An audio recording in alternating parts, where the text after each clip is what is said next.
you're walking down the street and someone punches you in the face and knocks out your tooth. You'd be furious.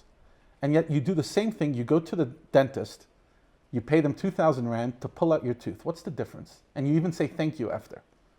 Because one was meaningful and one was meaningless.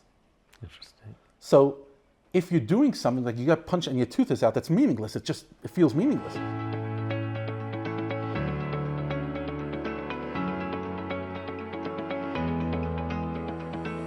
Rabbi Avtzon from Linksfield Shul.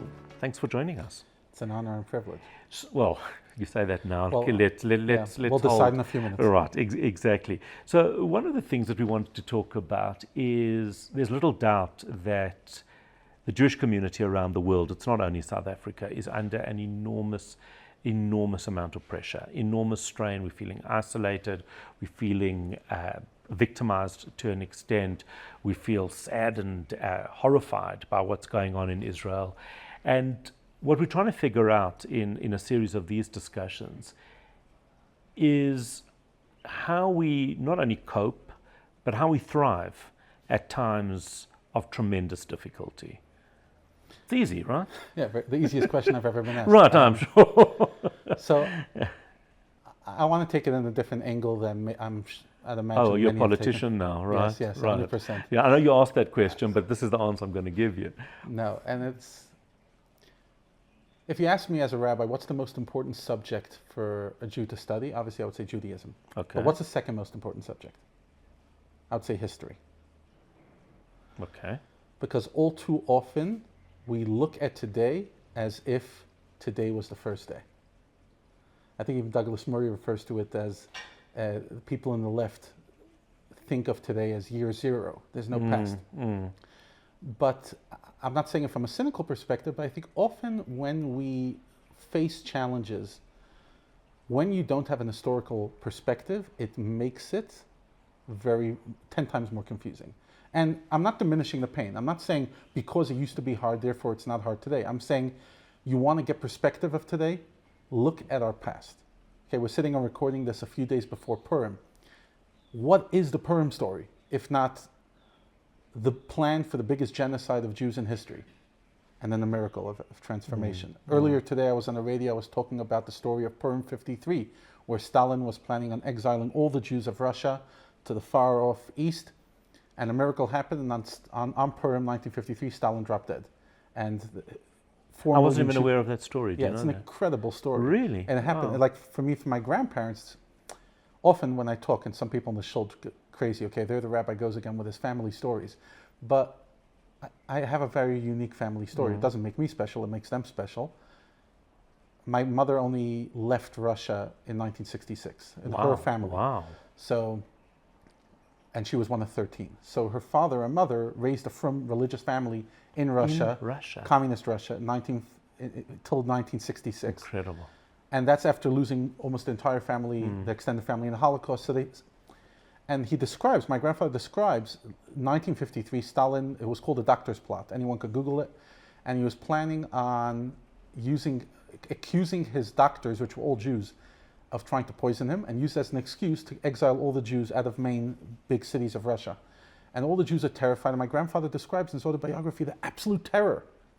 And yet they made the determination, we're celebrating Purim, and he describes a scene of one of my uncles and another relative, 5-6-year-old kids, suddenly jump up in the middle of this tension and start dancing.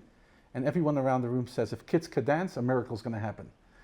And later, the next day, the radio says Stalin's sick, which you never say in a communist state, which basically meant he was dead. And all his decrees, obviously it didn't become paradise, but people could breathe. Stalin he made everyone else after that look like a paradise. Right. So the point is, often I've seen it even before October 7th, because our community, we live in perpetual trauma. I often tease, it's an exaggeration, but it has, I believe, a kernel of truth. South Africans live in heaven and think they're in hell. I like that. Yeah, and I remember hearing from Zev Krengel, I think he says it's the 18-month trauma. Every 18 months is another reason why everyone's convinced it's all going through the dogs. And we could see it. The wall that we're about to hit is right there. And then it isn't.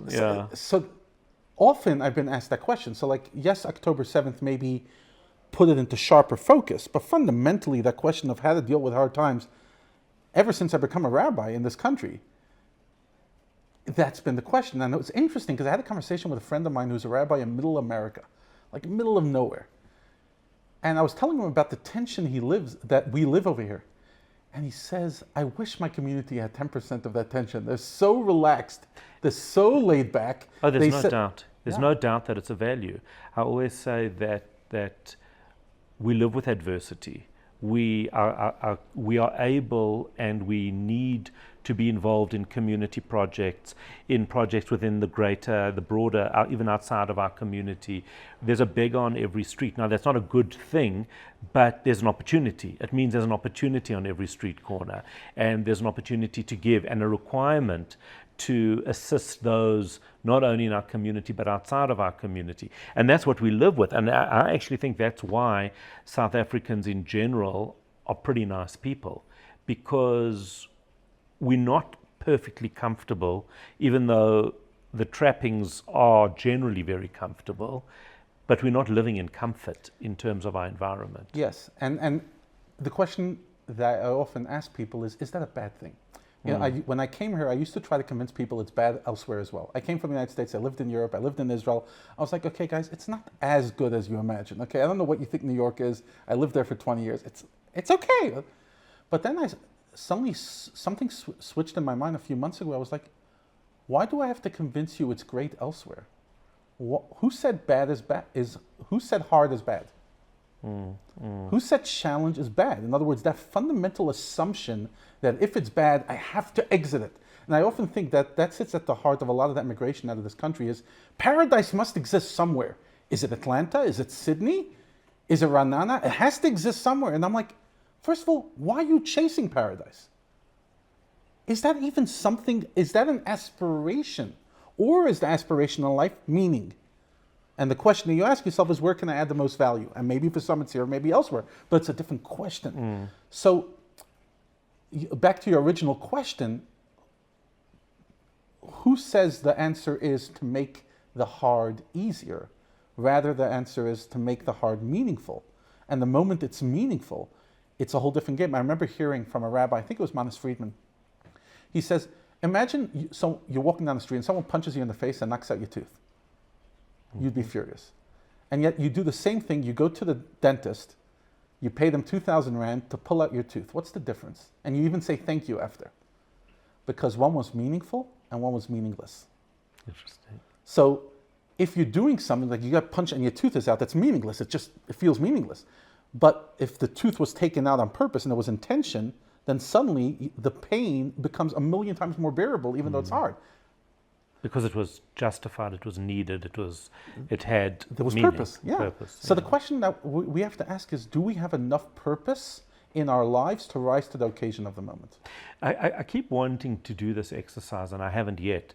But I just want, within South Africa, within our community, there's Hatzolah, there's CSO, there's the Chev. There's so many organizations that people get involved with and find meaning and purpose through. I always wonder if those people immigrate less and are less dissatisfied. In other words, people that are giving, doing, and contributing, I'm convinced, feel much less dissatisfied with some of those other things that we are seeing going on around it. And I'm not quite sure how you would do that exercise to determine that. Right. But I just think I'm pretty convinced that that's what we would find. Yes, and I would also say that we would find Jewish continuity more in those families. And the research, there is research. Oh, interesting that. That's, I believe various Jewish organizations here, the schools, etc., have done research, and families that are involved in community, the assimilation rates drop substantially, not like by a few percent, substantially lower. That's interesting. Again, when you're adding value, you stop questioning. Like I see it even with the people at immigration. I'm not saying it's a blanket rule, there's always exceptions. But people who are adding value have these conversations much less. Because they know the challenges. They're out there. They're in Hatzolah. They see what's going on. They're in CSO. But they know that what they're doing is valued. And I feel like we're living in a generation that doesn't appreciate that as much. I'm not saying the younger generation, I'm saying we're living in times. I'll give you a small example. Once upon a time, shul committees had 15 people. Mm-hmm. Okay, guess the average shul committee right now in town is down to 2 or 3. And that's, and now, I don't miss those days of 15 committee members. I was just going to say, careful what you wish for, Rabbi. We're not going back there, never. Right. But in hindsight, there's something beautiful about that. There's 15 people who want to meet every second week to talk about the shul. You cannot find 15 people right now in my community, or any community, who want to sit and talk about the shul. Because they found meaning elsewhere. Hopefully. No, I'm joking. Hopefully. Or we're busy. And I always tease people, I say, how is it that in the generation where it takes 3 seconds to send a WhatsApp, someone else is doing your laundry, you're basically, all the stuff that used to occupy people's time 100 years ago takes 3% of your time. How are you the busiest people ever? And yet you managed to watch all the Netflix shows, right? Everyone got to ask me, Rabbi, did you watch Unorthodox? Right. Like, somehow, like, everyone watched. So the question is not how busy are we, but how much of our time is doing stuff that make us feel meaningful? Because I can't take away the pain of October 7th. None of us can. And, you know, we could philosophize, but fundamentally, I think the lesson from history is the reason Jews are alive today after so much persecution is they always found meaning. And they understood their history, and they understood that, as you started by saying, October the 7th is an absolute tragedy and a horrific day. But if you look at the sweep of history, it becomes a day in our history rather than the end of our history. Go to Wikipedia and search anti-Semitic events in history. I saw the page. It is mind-blowing. And for me, one of the interesting things in the follow-up, in the aftermath of October 7th, is how many people are shocked by anti-Semitism. I'm like, pain, yes. Shocked? You know what? I'm one of those naive people. I think I was shocked. I don't know why. I'm quite ashamed at how shocked I was by what I saw coming, the tsunami that I saw coming my way. But it's okay. Like I ask people an example. Which country was the first country to expel the Jews? What would most people say? Probably Spain, even though it wasn't. But it was England, yes. England, in the 1200s. Okay, which country came up with the blood libel? England. Now, I'm not against England. I think it's awesome. My point is, most people have this assumption, no, all the English-speaking, lovely community, they've always loved us. This is totally an anomaly in history. You're like, no. It's not, yeah. We've lived in what I think someone described as a vacation of history in the last 40 years. It's almost like we got an exit. But that's quite negative, isn't it? It's a fact. Yeah. Tell me, well, it's funny because people say to me, doesn't it upset you what you see on social media, what, you know, the abuse I get? And my standard answer is we've been doing this for thousands and thousands of years. These new anti-Semites really have a long way to go. They're babies still. You know, I mean, I don't want to encourage them, but the reality is it's in our DNA. We know this stuff. We've lived it. Our grandparents have lived it. This is just something that whether we like it or not, we know how to deal with. And we know that we'll be okay with it, ultimately, because there is... As long as the anti-Semites don't make us question ourselves. What I see, unfortunately, with some people is, if everyone hates us and they're all normal people, then maybe they have a point. That's the risk. What terrifies me more from the anti-Semitism is our reaction to it. And I want to say something controversial, just because otherwise. I'm not convinced calling out anti-Semites the whole day is the answer either. In other words, you're an anti-Semite, you're an anti-Semite, and you're an anti-Semite. Yeah, because I don't think it loses its meaning anyway. Yes, and what's the point? In other words, you call someone a racist or anti-Semite, you're not actually,